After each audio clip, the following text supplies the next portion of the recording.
get into Long Live the Pumpkin Queen. So previously in chapter 2, just a quick recap. Jack and Sally went through Valentine's Town. There they met Ruby Valentino, who's the head of Valentine's town. They got to meet characters like Cupids, and some old lady. There, like, it was pretty much sugary all over the place.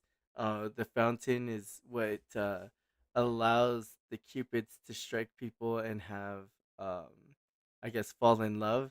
But if there's like a bleeding heart flower that like poisons the water, then apparently people are going to be heartbroken versus falling in love. Um, but yeah, Jack and Sally went through their time there. Even though it was cut short, they only had like a day there, and then they had to go back home. And then now they're pretty much back home, and that's where we're leaving off right now. So let's go ahead and get into this. They're back, the vampire princes exclaim. How many witches were there? The witch sisters ask in unison, scuttling up to Jack and me as soon as we enter the town square. Were they as hideous as us? Were there any walking dead? Mummy boy mumbles between his thick layer of cotton, his single eyeball blinking. I bet they were red-eyed demons like me, the winged demon remarks, nodding with certainty, but Corpse Kid shakes his head. No way, I bet there were girl demons. I forced a smile as the town residents surrounded us, shouting their questions, wanting us to describe Valentine's Town in detail. My head pulses, and I crave the dark quiet of our home atop Skull Hill. But Jack grins at the crown. We did see a few winged babies, he says, with a wink, patting Corpse Kid on his pale bald head. Did they have fangs? The winged demon asks. Or poisonous horns? Corpse Kid suggests. But Jack shakes his head. They're they're called cupids, and they make people fall in love. At once, the faces in the crowd pucker in disgust. Gross, the winged demon says, sticking out his forked tongue. But how many ghouls do they have? Mummy boy asks. How many pumpkins and graveyards and deadly crawly things? Jack lets out a little chuckle, lifting his palms in the air. All in good time, he assures them. I will tell you everything we've seen, but for now, let us get resettled. Still, they clamored around us.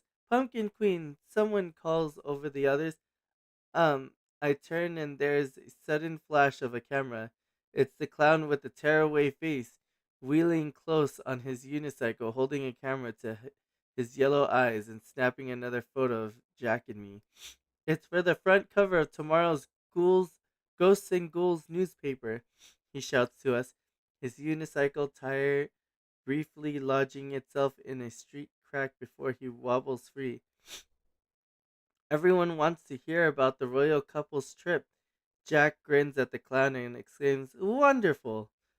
But I feel wholly overwhelmed. Too many hands reach out for us, touching the fabric of my dress as if someone new and unfamiliar they've never seen before, as if I'm not the same person I was before I married Jack. Before yesterday, they pushed one another aside, trying to get closer to see me better, and I hated the way it makes me feel. Examined, scrutinized, as though I'm some nightmare creature they have caught in their net and are about to dissect. I push my way behind Jack as we finally approach the gate to Skull Hill, the procession following close behind. Jack! The mayor shouts, waiting for us at the metal gate, tapping nervously at the orange ribbon on his coat pocket that reads Mayor, lest anyone should forget. We have many things we must discuss. Halloween is only 2 weeks away. Yes, of course, Jack replies. Come inside. I wince, my stomach plummeting. I want nothing more than to shut the door of our home, sink into the quiet, and be alone with Jack. But the mayor waddles in behind us, his cone shaped head barely squeezing through the doorway, and several others bustle in behind him, including the witch sisters, Heligemine and Zeldaborn, and the vampire prince.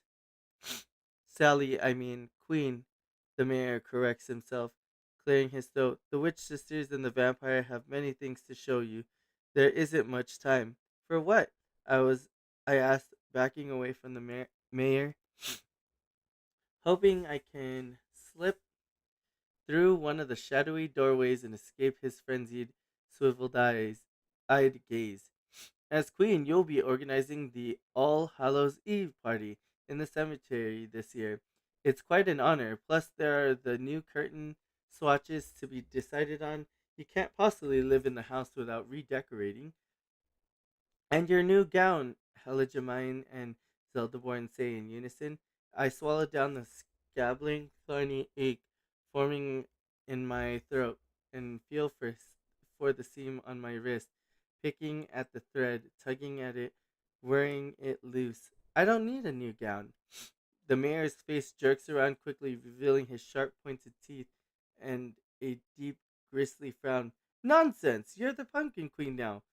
You can't keep wearing that tattered old thing. He nods at my patchwork dress, the one I have restitched so many times that I'm certain none of the fabric patches are the originals. The the black as night thread barely keeping it together. Must anything change at all? I ask, my voice too thin, a like air slipping through cracks on a what winter night. Like I'm sure of my own words. I don't think the house needs new curtains either. The vampire prince lowers his black umbrella, his shield from the cruel sunlight when he's outdoors, and folds it into a narrow point before walking to the front window, touching the old black curtains with his thin fingertips and making a tisk tisk sound, like he's never seen anything quite so horrid in his long, long life. Maybe we could at least wait until tomorrow, I suggest, backing away towards the spiral stairs.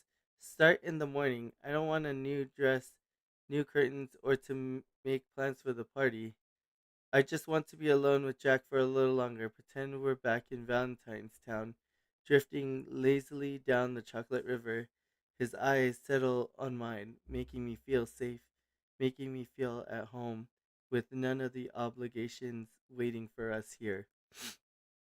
But the mayor waves a hand at me. No, no, there's no time to waste. And before I can protest further, he has turned his attention to Jack, who has already started down the hall towards his library, mumbling to himself as he thumbs through the scrolls of diagrams and sketches for the fast approaching Halloween holiday. Already lost in his work, alone with the witch sisters and the vampire prince, I think I can make my escape slink away into the kitchen or even a closet where I will hide and wait for them all to leave for hours or days if I must. A queen hiding in her own home, but Heligemine, the tall of the two sisters, grabs my wrist with her sharp fingertips, pin- pinching my fabric tightly, then leads me up the stairwell to the bedroom Jack and I share.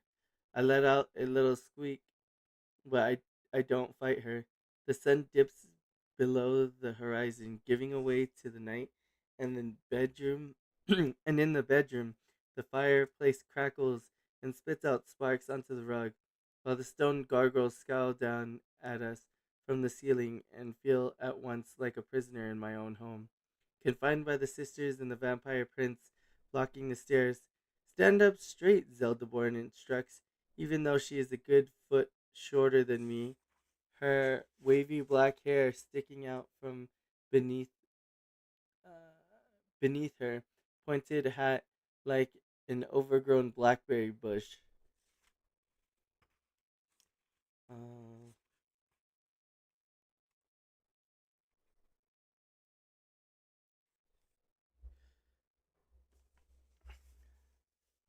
that's crazy. Um, a queen should certainly have better posture than yours. She jabs me in the ribs with her long, index finger, her nail like a metal spike, and better hair, Helijamine chimes in, taking a strand uh, of my straight rose red hair between her fingers and making a disappointed grunting sound. Helijamine's own ghost white hair is just as unruly as her sister's. My broomstick is silkier than this. They both cackle, buckling over at their shared joke. The witch sisters were surely young and wartless once, but now they are bent at the shoulders, weary and hollow eyed like dusty relics. Their joints crack and pop as they scuttle around me, and their breath is like a bog. Yet they have no problem pointing out my apparent flaws as if I am a sad lost cause. Before I married Jack, Heligemine and Zeldaborn never seemed to notice me. I was as unimportant to them as a scarab beetle crushed beneath their shiny black shoes.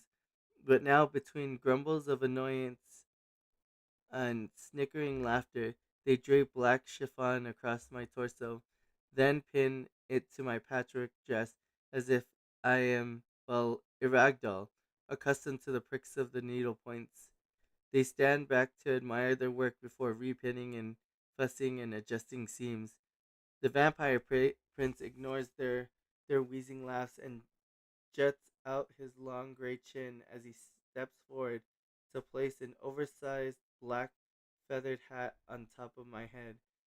But when I catch my reflection in the slender mirror beside the bedroom closet, I see that it is not a hat at all.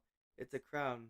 The vampire prince tilts it a little to the left and then forward so that it slumped partly over my eyelashes.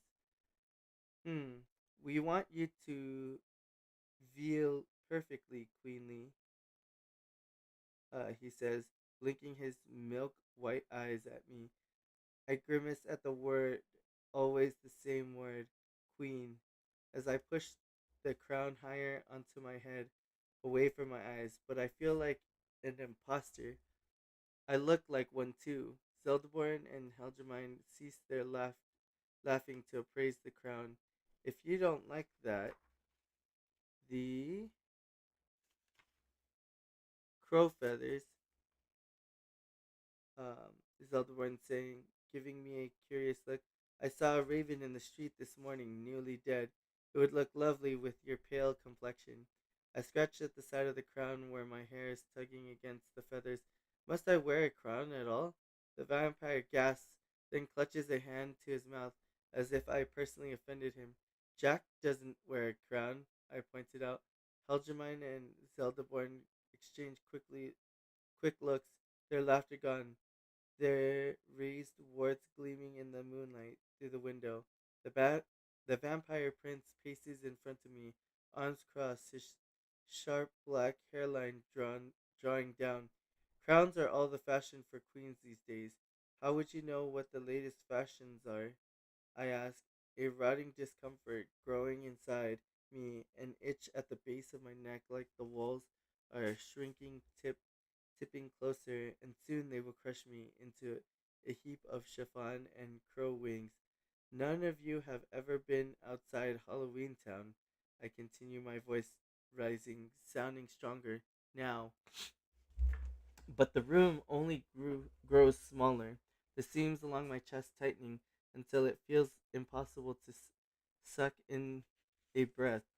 You've never even met a real queen before. I have, but I don't tell them this about my meeting with Ruby Valentino because I have no interest in wearing cherry red high heels and bouffant glittery gown that sweeps around me like a broom wherever I walk. Surely such a gown would only gather up beetles and spiders in its hemlines, a place for insects to nest and make their home. I don't need any of this, I say instead, my head dizzy, my throat dry, like I've swallowed down spoonfuls of dust. Zeldaborn's expression curdles, Helgemine's mouth falls open, with the chiffon fabric still pinned across my patchwork dress and crow feathered crown tipping to one side of my head. I start to back away from them towards the doorway, feeling trapped like a pigeon in an attic, wingless, wings useless, eyes darting for a way free. The trio stared back at me, eyes blinking, but they can argue that this is for my own good. I slip out to the hall and scramble down the staircase, tipping on the layers of chiffon. At the end of the hall, I duck into Jack's library, breathing deeply. So, I guess the gown and the crown that she's wearing is basically what you see on the picture there. I guess that's the depiction of what they were putting on her, including the crown. But what's weird is the dress in itself, or what's on the cover, is her normal patchwork like that she normally wears. So I'm guessing if it's a black chiffon dress or gown, then maybe the whole thing is black, just to match Jack's, because Jack wears what, like black and white only. So yeah, I guess that's kind of what it's looking like right now. Jack and the mayor are hunched over the unrolled sketches and blueprints spread out on the lopsided wood table, talking quickly, heads close together, while Jack uses a squid ink pen to make notes in the margins. Perhaps we should use twice as many spiders this year, Jack is saying. Tuck them into the corner of every bedroom. The mayor nods. Cobwebs are always a success, he replies, tapping a finger against the table. And remember, production is down with candy corn this year, so we'll need to find an alternative. Jack straightens. Is the swamp still running low on sugar wax? Sugared wax? Afraid so. We have an idea for making candy shaped like bat heads. Jack rubs anxiously at his forehead, bone against bone. Do we have enough black tar for that? I'll check with the Cyclops, but last week he assured me that the tar pits were as deep as ever. Good, Jack says, releasing his hand. Now about the Wolfman. I heard he has a sore throat and isn't sure if he'll be able to howl at the moon this year. Is that true? The mayor starts to speak, but I step into the room, cutting him off. Jack, I said softly, I need to speak with you. He turns and smiles when he sees me, eyes lighting up. I I step farther into the room, into the lamplight. I don't really feel like myself in all of this. I lift the edges of the black chiffon gown for him to see. The layers like a lace cake, or cobwebs stretched thin. The crow feathered crown now slumped to one side, slipping down my two straight hair. Jack raises the bones above his eyes, mouth puckering to the side. He muses, crossing the library to touch a length of the fabric stretched and pinned across my shoulder. It does seem a little strange, a little too, he considered the right word, formal. Perhaps a different fabric? I swallow and shake my head. Jack, I don't think, but the mayor cuts me off. They're doing the best they can with the fabric they have, Jack. The mayor's face has spun around again, all jagged teeth, worried eyes. Halloween and a queen all in less than a month. It's a lot for the town to organize. We're stretched thin as it is. Jack nods. Yes, of course. I know I'm asking a lot of everyone. It's not the fabric, I start. But Jack takes my hand in his. I want you to have anything you need to feel like a queen, he says. A new dress, new shoes, whatever you want. Perhaps you can suggest to them a different style, or a crown that's a little less. He taps his fingers um, to his chin. I don't want any of these things, I interject, shaking my head. I don't want a crown at all. He tilts his gaze like he's finally starting to understand, to see the worry dampening my eyes. Jack, please, the, the mayor says from the table. You've already been gone for your honeymoon. We don't have time to argue over dress fabrics. Yes, yes, Jack replies, nodding back at the mayor. Then he turns his focus to me, taking my hand in his. We'll discuss it tonight, he says. wink, winking at me. I only want you to be happy.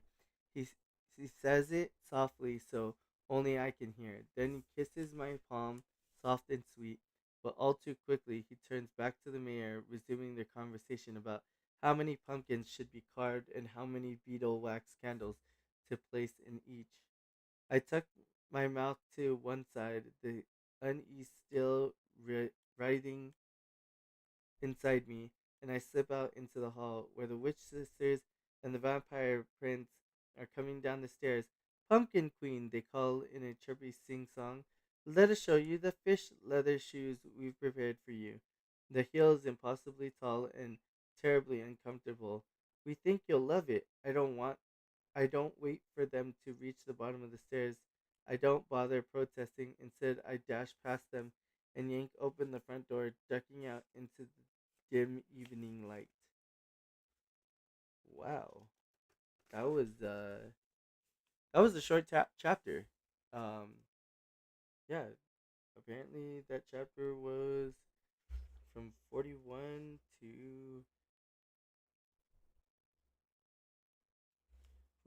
to 55. So only 14 pages long. Okay, well, to sum to sum up the chapter 3, um basically they get back, um and they're bombarded with all these questions, and they finally get inside, and it's the witch sisters and the vampire prince and the mayor in there, and they're basically trying to get her to look like what they think a queen should look like, even though she wants to do things her way and not have a crown, not have a dress, you know. And she tries to tell her husband Jack, and he's trying to plan the rest of Halloween with only 2 weeks left.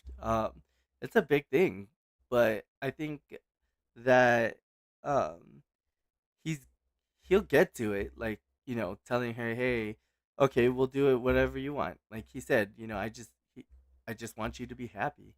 Um, and so that's pretty much all that was happening, is all the scenery, all the thoughts of I don't want this. This doesn't represent what I want to be as a queen.